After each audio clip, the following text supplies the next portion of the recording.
Guys, প্রথমে ভিডিওটি দেখো, তারপরে সবচেয়ে ফানি কমেন্টগুলো পড়বো।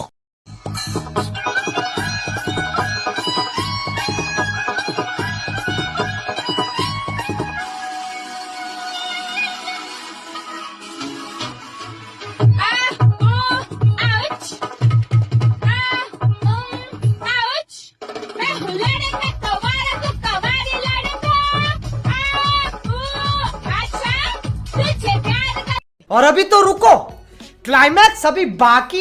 এখন বেশি হাসতে পারি না, নুনুতে ব্যথা করে। রানমন্ডলের ছোট বোন। সঠিক বলেছে। গান বাসর রাতে সুর। আজ আমি অশিক্ষিত বলে এই গানটা বুঝতে পারিনি, যদি একটু পড়াশোনা করতাম তাহলে বুঝতে পারতাম। আরে এই মেয়েটাকে কেউ থামাও গো, তা না হলে এখনই ভূমিকম্প চলে আসবে। কয় কি